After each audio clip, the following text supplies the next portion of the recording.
अस्सलामुअलैकुम स्टूडेंट्स, मेरा नाम है इलियास ख़ान और मैं दोबारा आपकी खिदमत में हाज़िर हूँ ऑटोकैड की लेक्चर नंबर 25 के। In this lesson we will learn about full description about tag setting. Tag setting को हम डिटेल से पढ़ेंगे इंशाल्लाह। ऑब्जेक्ट स्नैप क्या है, पोल ट्रैकिंग क्या है, सेटिंग क्या है, ऑप्शन क्या है, पोलर एंगल सेटिंग क्या है, इंक्रीमेंट एंगल वगैरह वगैरह। तो आज हम इसके बारे में कंप्लीट स्टडी करेंगे। इसके बारे में नॉलेज के लिए मैं जाता हूँ ऑटोकैड में। ऑटोकैड 2007, क्योंकि मैंने दोनों इंस्टॉल किए 13 एंड 7। मैं 13 पे काम कर रहा हूँ, लेकिन ये बेसिक से 2007, तो मैं इसलिए इसको पढ़ा रहा हूँ। ओके,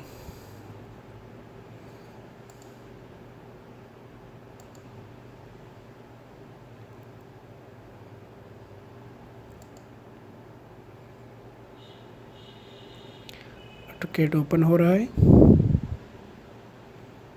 ठीक है, सबसे पहले मैं यूनिट सेट करता हूँ, UN enter. Architectural 0.0 inch inches. Okay, dimension set करता हूँ, D enter. Modify primary units architectural 0.0 inch. Okay, set current close.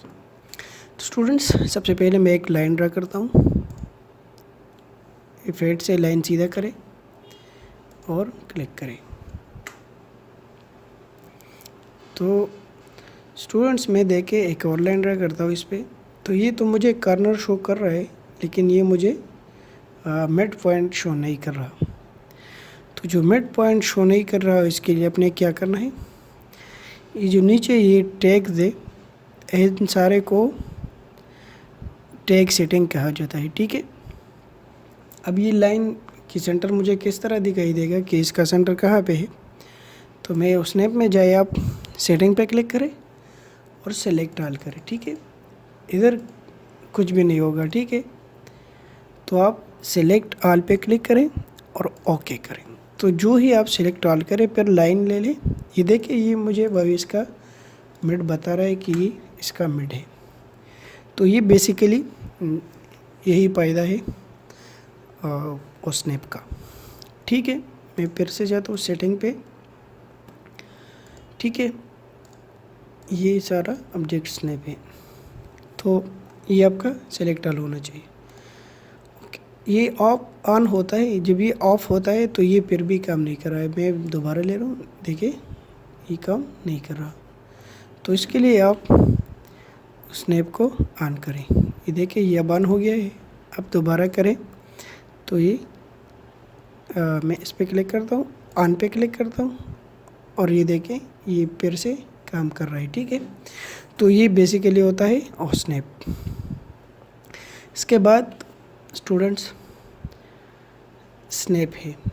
तो स्नैप का क्या मकसद है, स्नैप मोड भी यही है, कुछ ख़ास डिफरेंस नहीं है। फिर ग्रेड है, तो ग्रेड जो ही आप क्लिक करेंगे तो आपका ये जो वर्क स्पेस है ये आपको ग्रेड में नज़र आएगा। तो हमें ये नहीं चाहिए, हम इसको ग्रेड ऑफ कर दें।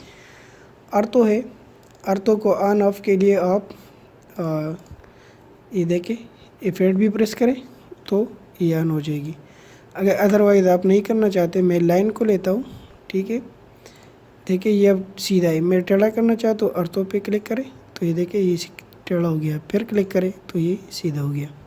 तो ये बेसिकली अर्थो है। इफेक्ट से हम इसको ऑन करते हैं। फिर पोलर सेटिंग है, इसको भी छोड़े, और स्नैप भी हो गया और ट्रैक भी हो गया, वो भी यही है। सेलेक्ट ऑल करें, ओके करें। फिर डायनामिक्स, इनको छोड़ो, मॉडल वगैरह ये कोई ख़ास नहीं है। तो बेसिकली यही चीज़ें हैं, स्नैप, अर्थो और ये और स्नैप, ये बहुत इम्पोर्टेंट है। ठीक है, अगर आपने इस माउस का कर्सर बढ़ाना है, ठीक है, जिस तरह मैंने बढ़ाया है, तो उसके लिए आप सिंपल OP एंटर करें। ठीक है, ये फाइल्स, डिस्प्ले में ये देखिए क्रॉस हेयर साइज़, ये मैंने 45 पे किए। ठीक है, रेफरेंस इंटेंसिटी ये 50 पे। ठीक है, ओपन एंड सेव भी अपनी जगह। ठीक है, नेक्स्ट सिस्टम है, फिर ड्राफ्टिंग है। अब ऑटो मार्कर साइज़ को देखें, ये मैंने 100% कर दिया, अप्लाई कर दिया, ओके करें। अब मैं जो ही इसको ये देखिए मैं सिलेक्ट करता हूँ, इतना बड़ा नज़र आ रहा है। मैं दोबारा करता हूँ, इसको छोटा करने के लिए ओपी एंटर करें, इसको 50 पे करें, अप्लाई करें, ओके। मैं अब सिलेक्ट करता हूँ तो देखिए ये थोड़ा सा कम हुआ है। मैं दोबारा यहाँ से आता हूँ तो देखिए ये थोड़ा कम हो गया, ये स्टैंडर्ड पे है भाई। मैं दोबारा करता हूँ, ओपी एंटर करें। अच्छा, फिर अपर्चूर साइज़ जो है क्रॉसहेयर का, तो मैं उसको अप्लाई करता हूँ 100% पे होके। ये देखें ये अभी क्रॉसहेयर थोड़ा बड़ा हो गया, ठीक है। अब मैं दोबारा करता हूँ, ओपी एंटर, इसको थोड़ा कम करता हूँ, अभी आपको डिफरेंस नज़र आ जाएगा, ओके। ये देखें ये थोड़ा कम हो गया। तो ये बेसिकली डिफरेंस होता है इसी में। फिर ड्राफ्टिंग के बाद है 3D मॉडलिंग, इसको भी अपनी जगह बाय डिफ़ॉल्ट ही चल। सिलेक्शन, ये देखिए ये जो सिलेक्शन बड़ा होता था ये आप यहाँ से छोटा ज़्यादा कर सकते हैं। पिक बॉक्स साइज़ भी आप यहाँ से चेंज करते हैं। फॉर एग्जांपल मैं इतना करता हूँ, अप्लाई करें, ओके करें, देखिए पिक बॉक्स साइज़ कितना ज़्यादा हो गया। दोबारा कम करता हूँ, थोड़ा सा रखता हूँ, अप्लाई करें, ओके करें, देखिए कितना छोटा हो गया। दोबारा करें, अप्लाई करें, ये भी नॉर्मल ठीक है, ओके करें। तो ये बेसिकली इसका सेटिंग है। तो इंशाल्लाह हम करीब है प्लानिंग स्टार्ट करने के लिए। इस कमांड्स को याद रखें, इस पर बार बार प्रैक्टिस करें, क्योंकि हमने ये सारे प्लानिंग में यूज़ करनी है। सो तब तक अपना ख्याल रखिए, मुझे अपने दुआओं में याद रखिए, और इस चैनल को सब्सक्राइब करें, बेल आइकन प्रेस करें। अगर आप नए हैं तो हम आपको वेलकम करते हैं, और इस चैनल का मेंबर बनिए, और इसको दोस्तों और रिलेटिव के साथ ज़्यादा से ज़्यादा शेयर करें। तो उम्मीद करता हूँ ये आपके लिए बहुत फ़ायदेमंद होगा। सो तब तक अपना ख्याल रखिए, मुझे अपने दुआओं में याद रखिए। अल्लाह हाफिज़।